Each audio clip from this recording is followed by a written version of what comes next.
Salut à tous et bienvenue pour cette 12e édition du Wrestling Rewind intitulée CM Punk la der des der.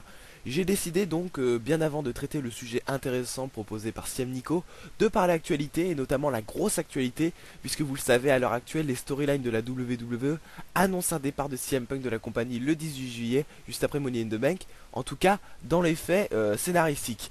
Et selon les dernières sources, on quitte le monde du scénario pour le monde réel, CM Punk serait réellement sur le départ. En effet, alors que John Cena met sa carrière au sein de la WWE lors de cette soirée extrême, il semblerait que CM Punk participera à son dernier match avec la WWE. Ah, il faut savoir que la WWE a, selon les rumeurs, fait signer une extension de contrat à CM Punk pour que ce dernier continue de lutter avec la compagnie jusqu'à Money in the Bank. En effet, le contrat de ce dernier prenait fin début juillet et non le jour de Money in the Bank. Alors, tout d'abord, si CM Punk s'en va, ça va être un énorme coup sur la tête de la WWE, puisque après avoir perdu Chavo Guerrero, MVP, Chris Jericho, Batista l'an dernier, cette dernière risque de laisser filer sûrement un des meilleurs catcheurs à l'heure actuelle, et c'est bien dommage. De plus, ça va pas être simplement un coup sur la tête de la WWE, mais également pour John Laurinaitis, chargé à la WWE des contrats de superstars, qui apparemment se ferait gronder à l'heure actuelle par Triple H et Vince McMahon, puisque ce dernier est dans l'impossibilité totale de faire re-signer CM Punk avec la compagnie. Il faut dire tout de même, CM Punk travaille avec la compagnie depuis 2005-2006 environ, et il est grand temps que ce dernier prenne une pause méritée. Je rappelle que le calendrier de la WWE est extrêmement chargé, j'en avais fait mention dans une autre nouvelle, notamment chez Mus dans une interview qui disait que les trajets à la WWE étaient très difficiles. Donc le calendrier est extrêmement chargé, ce qui est une honte d'ailleurs et qui peut être à long terme dangereux pour la santé physique des lutteurs. Bref, CM Punk est quand même une des seules superstars de la compagnie à ne pas avoir subi de blessures majeures depuis son arrivée, mais également la seule superstar à ne pas avoir pris de longues pauses, à l'instar de Chris Jericho par exemple.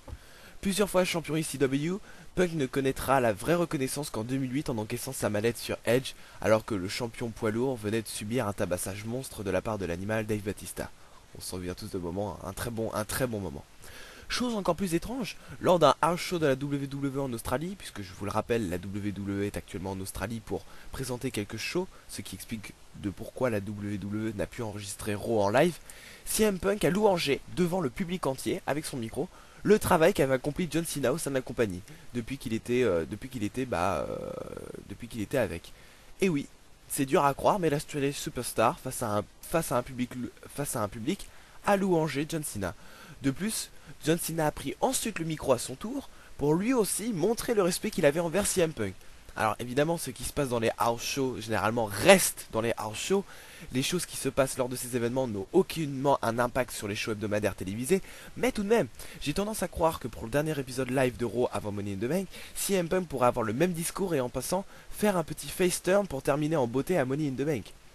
Si CM Punk venait faire un mini face turn, ce qui est probable, cela permettrait d'offrir un beau cadeau de départ à la Straight Superstar qui, puisqu'il aurait aussi le soutien total du public, car je vous rappelle, le pay-per-view se passe à Chicago, ville de naissance de CM Punk. Et même si ce dernier perdra au bout du compte, il aura quand même un énorme soutien.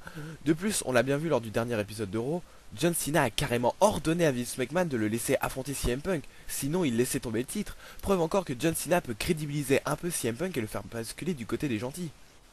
Je vous rappelle, apparemment, pour la prochaine édition de Raw, la semaine prochaine, nous aurons une confrontation entre Vince McMahon, CM Punk et John Cena, les trois ensemble en même temps, sur le ring. Ça reste à confirmer encore, mais il y a de grandes chances qu'on arrive à cette situation pour la semaine prochaine.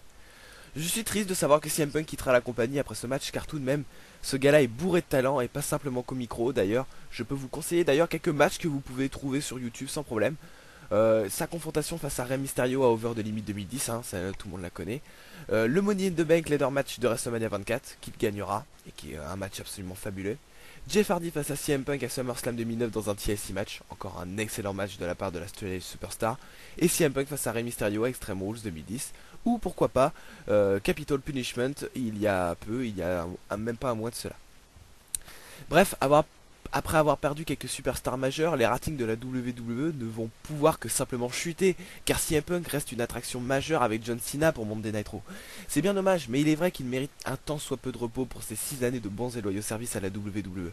WWE qui n'aura jamais vraiment d'ailleurs récompenser le catcheur comme il se doit. Quelques titres ECW, ce n'est pas grand chose en termes de reconnaissance. 3 fois World Heavyweight Champion, un bon raid en 2009 d'ailleurs, mais sans plus. Sa rivalité au Deadman en 2009 leur a fait passer pour un con en plus de lui faire perdre le titre. Bref, une carrière un peu bâclée et gâchée par le booking de la WWE, mais hey, on est habitué maintenant avec elle. Hein. Voilà, c'est tout pour moi. Je trouvais qu'il était important de souligner le départ d'un grand catcheur qui va en manquer à certains, tout comme à moi. Merci de me suivre, restez branchés et merci encore de votre soutien, ça me fait super plaisir. Salut!